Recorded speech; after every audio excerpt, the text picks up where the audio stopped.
Hello there and welcome to JJ Painting. I am JJ and today we're going to talk about the gaming aspect of Age of Sigmar to continue our Age of Sigmarch. Yes, and this is a video that I know I don't really do. I don't talk a lot about gameplay or tactics or stuff like that, but I thought I would for this one because I've been playing Sigmar for a little while now and there's a few things that I've noticed that don't get spoken about a lot in other videos, so I thought I'd at least put them out there to see what you guys think. Tell me what you think, because I'm always up for trying new things on this channel, so this is a new one for me. So like I said, this is going to be all about the strategies and tactics of Age of Sigmar, and for today we're going to be painting this model right here. Cool. So, and before we crack onto it, I've got a new website that I finished relatively recently, and I'm quite happy with it, and there's a link to it below. It's got my stuff about my commission painting service, plus a couple of other things I offer, and I'd love to hear your feedback on it, so if you guys want to go and have a little look at that at some point, then have a look, let me know your feedback, and get in touch. Cool, so without further ado, let's crack on. Number 1. Movement really is key. Now again, this sounds incredibly obvious, but the thing about movement is it's very easy to get overexcited by certain rules that allow you to do things such as advance and charge and advance and shoot. And a lot of people look at their armies and think to themselves, maximum movement is always best. But it's important to know when not to move your maximum movement, when only to go so far, and even sometimes when to stay completely still. It's good to stay still in the obvious cases where you're face down with powerful melee units in front of your relatively weaker units, and also when you've got big monsters coming towards you, you don't want to let your opponent have a shorter charge distance and get a better chance of getting to you. But you also don't want to go too far ahead, especially if you have a very powerful melee unit and you have a rule that allows you to advance and charge. Sometimes it's best not to use it immediately. The reason for that is, in Age of Sigmar, it's very easy to get outmaneuvered and surrounded in a counter charge, especially when your opponents can move and fight in roughly the same sequence that you can, but we'll get to that in a second. And sticking with the movement phase for a second as well, it's also really important to always remember not to spread yourself out too much if your units are too small. If you want to try and make a wider front, that's fine if you've got tough units, but the second you're on single wound or low save models, all you're doing is opening more of your front up to be abused in combat or to be shot at, and ultimately those casualties have to come from somewhere. If you're going to start taking casualties from the back of your units, you're going to remember that your lines are going to get thinner. Deeper units can sometimes help, even though you have a shorter charge range, and being able to reform your units whilst in the movement phase is very useful.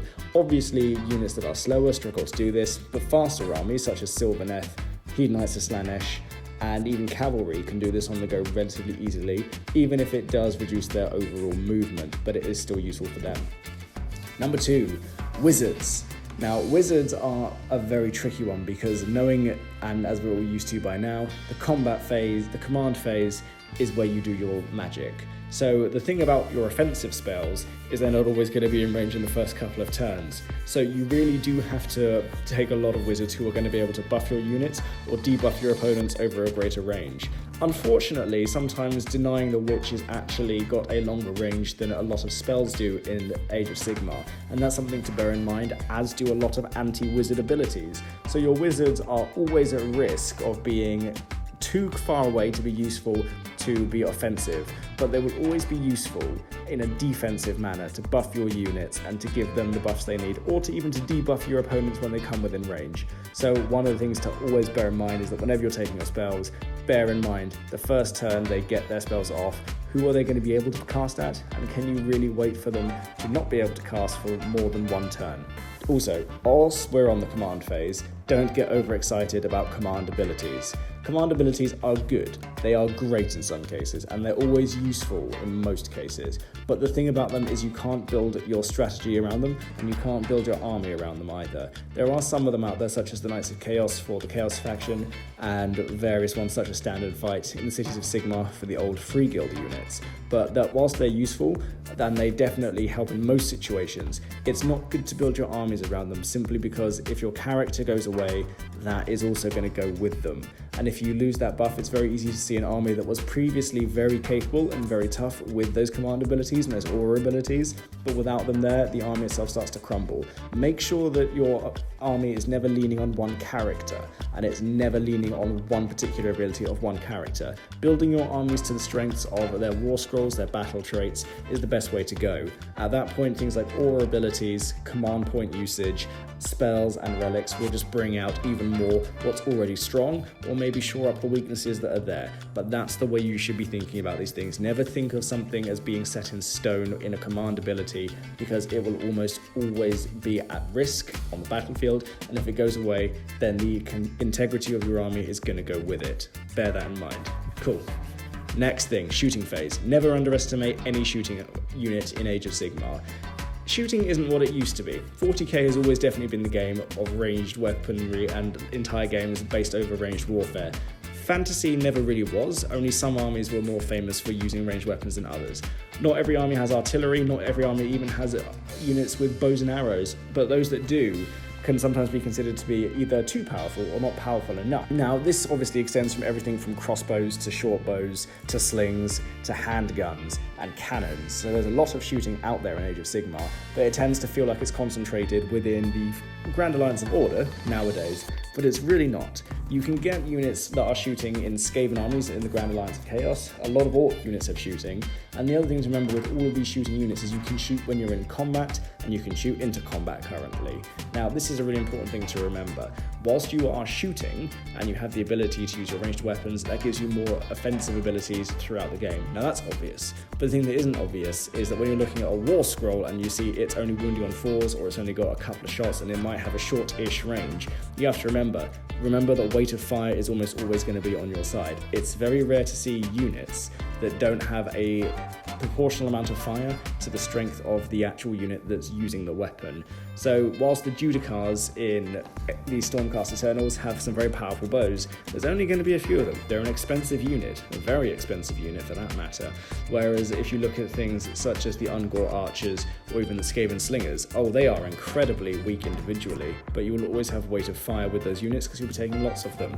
And the other thing to remember is that those units are skirmish units, and they're very fast as well. They don't stick around in one place, and they will almost always be ahead of your main battle line. And if you do get them in combat, just remember, they can shoot you almost as quickly as you can hit them. If they survive more than one turn in combat and it's their turn next, that's also going to be something which you need to bear in mind and be very careful of. And now, whilst we're sticking on with the shooting for a second, artillery. Always remember, artillery is a game changer if you use it properly. Most artillery weapons are more powerful now than they probably ever really were in Warhammer Fantasy, largely because they're much more straightforward to use than they ever were in Warhammer Fantasy. But with that said, the thing to always bear in mind if you're taking artillery is that they will always need protecting, and they will probably almost always end up being a more static unit. But on top of that, they can still move and shoot.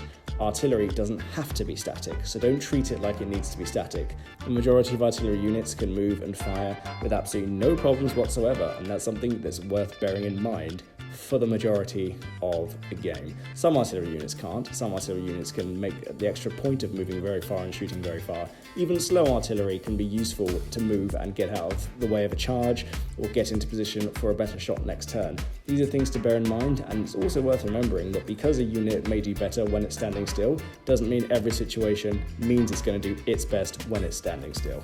Next up, combat phase. Just because it's alternating combat doesn't mean you don't need to put any thought into it. One of the biggest misconceptions in my mind for the Age of Sigmar combat system is people think of it as being a very ad hoc hodgepodge way of fighting, but it's really not. And there's two reasons for that. First of all, if we look at the rules of you start with the person whose turn it is and then you alternate units, that's fine. It often comes down to the choice of units in most people's mind, but it doesn't.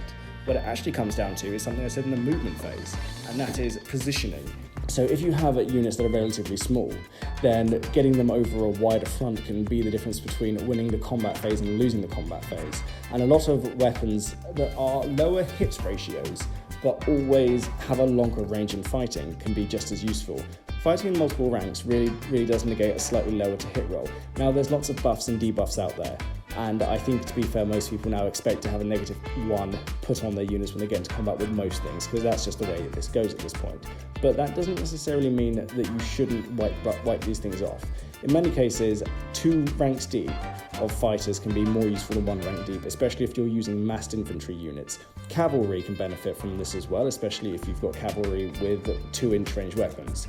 And the other thing to remember is that if you have those sorts of things, it's almost always as useful as fighting larger infantry and larger monsters with units that have a 2-inch weapon. You'll get more hits in, and ultimately they will still be able to hit you back, that's fine, but you will be able to get more wounds on them, and you'll be able to get more wounds on them much quicker. And now, of course, falling back. Now, falling back out of combat is actually something which a lot of people think is always a bad idea, and I think a lot of it comes down to direct damage thinking. Just because you fall back from combat and you can't immediately charge doesn't always mean that that's a bad thing. I've seen armies of Chaos Knights fall back out of combat and been more effective for it. And why is that?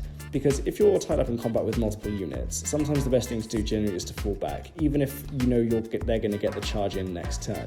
And the reason for that is because it puts distance between them and you. It makes it harder for them to catch you immediately, and also it can draw them into traps. It's very easy in Age of Sigmar to think that once you're in combat you should stay there.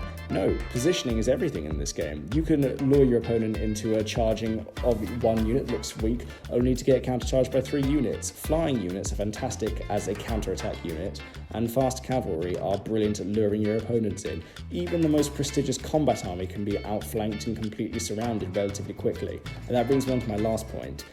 Being surrounded in Age of Sigmar is actually a far bigger danger than people realise. Because of the relative range of weapons in close combat, and of course being able to fall back and move, it really does have a massive effect on your ability to fight. Once you've encircled an enemy unit, they literally are trapped there and will quite literally have to break out if they want to do anything. Especially heavily armoured units, so you can take just about any heavily armoured unit, from Liberators to Chaos Knights to Hammerers for the Dwarves. It doesn't really matter in many respects because those units are almost always small. They're very powerful combat units, but the moment you surround them with 2, maybe even 3 units of light infantry, straight away they're bogged down, it's harder for them to get out, and as long as there's no characters in there, they're probably going to be there for a little while, and those units are cheap. And that's the other thing to remember. Cheap units really can bog down expensive units for a long time in Age of Sigmar, and that's an important thing to always bear in mind. And this brings me on to my last point, characters. Characters are powerful, characters are good for generals, they're good for buffs, they're great for debuffs, they bring so much to the table, but they are not one-man armies. There is not a single character in all of Age of Sigmar that I would look at and say, that's a one-man army. Not one. None of the demons, none of the special characters, none of them. And the reason I say that is twofold. First of all, again, if they get surrounded and there's no one to help them, then they're going to get in trouble very quickly. Secondly, even ones that can do things such as reducing leadership or put debuffs on your opponents, if they get stuck in combat and they can't fly, then they can't do anything. At which point, it makes it easier for you to lure away the rest of the army, especially if it's an objectives-based army, and they can't hold objectives. That's an important thing to do. So you can, in theory, isolate a character on an objective, outnumber him, keep the army at bay, that objective will still be yours, no matter how many of your units they kill off. It's always important to think about Age of Sigmar as the game itself in more open and slightly more methodical ways. There's a lot of misconceptions when it comes to Age of Sigmar, purely because a lot of people have a hard time separating it from fantasy and even from 40k, but the things that made those work in those games don't necessarily come across in Age of Sigmar.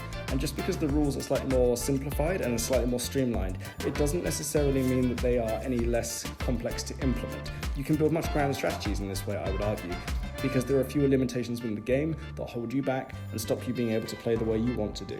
And that's an important thing to remember. When you have that much freedom, your strategies become free, your tactics can become more elaborate and a bit more intricate, and it gives you the freedom to play the way you want to play and plan the way you want to play as well, even if you are against an opponent who foils you at every hurdle, but that just means you've got to think about it a little bit harder. Anyway, I want to hear from you guys, as always. What do you think about this? Do you think there are other things to watch out for in Age of Sigmar? Do you think there's more that I could have expanded upon? Are there things that you thought I was completely wrong about? Let me know your thoughts. I look forward to hearing from you. So thank you guys very much for watching. As ever, please leave your comments below what you thought of the video. If you want me to stick with this for a little bit, or if you want me to change key or keep to a stuff I normally do, let me know your thoughts. I'd be more than willing to take feedback on board. Check out the website as well on the subject of feedback. I try to post my videos every Wednesday and Friday, so keep your eyes open for those. So like, subscribe, comment below. Thank you all very much for watching. Goodbye, and have a lovely day.